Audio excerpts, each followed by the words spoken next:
gotta focus on yourself, on your faith, on your dreams, on your mind, on your health, yeah. You gotta work, never tell, keep your head down, find what you love and excel, yeah. Foldable phones are getting better every year, but one thing hasn't changed. Book-style foldables are still the fan favorite. Their tablet-sized screen and powerful multitasking keep them ahead, and that's exactly why brands keep pushing this category. One of the newest contenders is the Vivo X Fold 6. If you've seen other reviews, you've probably noticed everyone talking about its 4-way split screen. It's definitely not a gimmick, but I also don't think most people will use it the way Vivo shows. I'm not running 4 AI apps or watching 4 sports games at once. Instead, it's actually useful for real life, planning trips, comparing shopping prices, researching across apps, or managing a budget. You can resize every window, switch layouts instantly, and jump into focus mode or Atomic Workbench whenever one app needs more space. It's one of the best multitasking systems I've used, but honestly, it's a bonus feature, not the main reason to buy this phone. Big thanks to my tech partner over in China for providing this footage. I really appreciate the support in making this video happen. Hey everyone, Stella here from techiestreet. If you're into staying updated with the newest gadgets, make sure to hit that subscribe button and turn on notifications so you don't miss any of our latest tech content. What really sold me is the design and build quality. Even compared to pricier foldables, it never feels like it's cutting corners. Whether folded or unfolded, it's comfortable to hold.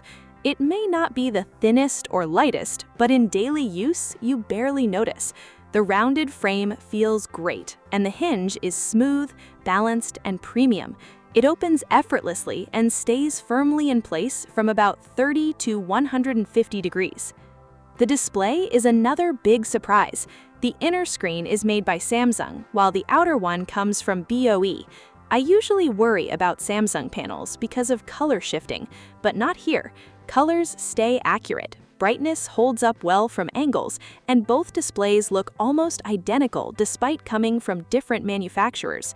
They share the same 424 ppi, so text and graphics stay equally sharp.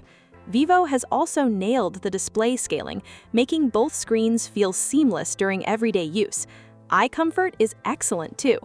My only complaint is that the desktop icons look soft, while the blue tones in the status bar and App Store icons are still a bit too saturated. Speaking of displays, Vivo has also improved the large screen software experience. Most of it revolves around Atomic Workbench and its new 4-window multitasking called Serial Mode and Parallel Mode. Parallel Mode lets you arrange 4 apps in different layouts, making full use of the foldable's square display. It's flexible and adapts well to different workflows.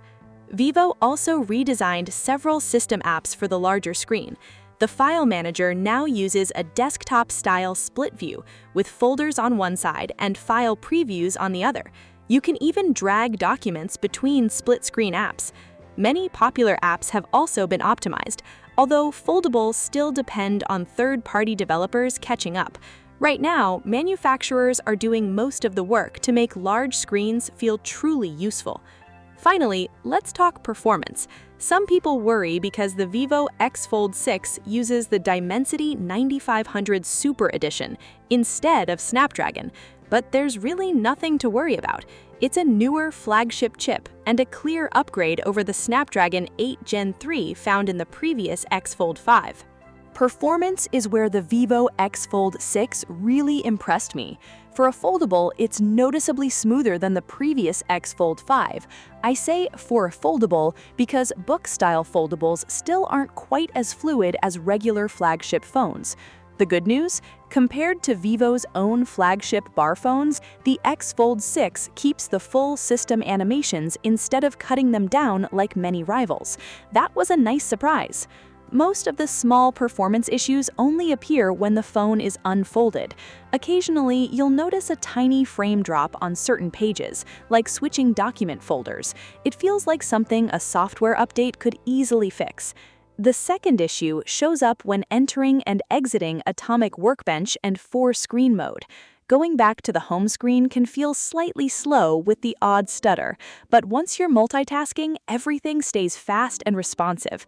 Considering how much the phone is doing, the performance is still impressive. I just hope Vivo polishes it even more. Fold the phone shut and it feels just like a normal flagship. Performance is stable, smooth, and reliable. Most bugs I found were only minor visual glitches after repeatedly folding and unfolding the device. They never affected daily use, and all the core features worked exactly as expected. That said, I do have one complaint about OriginOS 6. Some settings and UI layouts feel unnecessarily confusing. There are small inconsistencies that detail-focused users will quickly notice. I've documented them all, and I'll cover everything in a separate video. Now let's talk cameras, because this is another standout feature. The Vivo X Fold 6 packs a powerful triple camera system, and both the main sensor and periscope telephoto camera are seriously impressive for a foldable. In real-world use, photos look great straight out of the camera. Vivo's signature style is still here, but image processing feels much more natural than before. Results are consistent, making it a fantastic point-and-shoot camera for everyday users. If you're into photography, there's even more to like. The camera app offers plenty of manual controls, so you can tune sharpening, color, tone, and more. I actually reduced the default sharpening for a more natural look, and the results matched my taste much better. The telephoto camera also gets a dedicated zoom button, making it even easier to use. One thing I didn't love is the camera preview. Before taking a shot, the preview often looks softer than the final photo, so what you see isn't always what you get. I also think the camera interface could be simpler. There are too many shortcuts and menus, making it feel a bit crowded. I'd love to see Vivo simplify the default layout while keeping advanced tools tucked into deeper menus, or even better, let users customize the interface themselves. As for everything else, battery life, charging speed, and hardware features, the X Fold 6 performs well across the board. There are no major weaknesses. It's simply a well-balanced foldable. Some people might say this phone isn't very exciting, and that's understandable. It launched later than its rivals, and on paper, it doesn't introduce any game-changing hardware. But here's the part that changes everything: the price. Despite offering an experience that's very close to its competitors, the Vivo X Fold 6 starts at just 7,999 yuan, roughly 887 pounds or $1,181. That's around 1,000 to 2,000 yuan cheaper than many rival foldables. With smartphone prices climbing every year, that's easily one of this phone's biggest advantages. Even without features like Atomic Workbench, 4-way split screen, or the advanced telephoto camera, I'd still recommend the Vivo X Fold 6. If you're buying your first foldable, have a limited budget, and the 12GB RAM plus 256GB storage model is enough for you, and you're not loyal to a specific brand, this would be my top recommendation.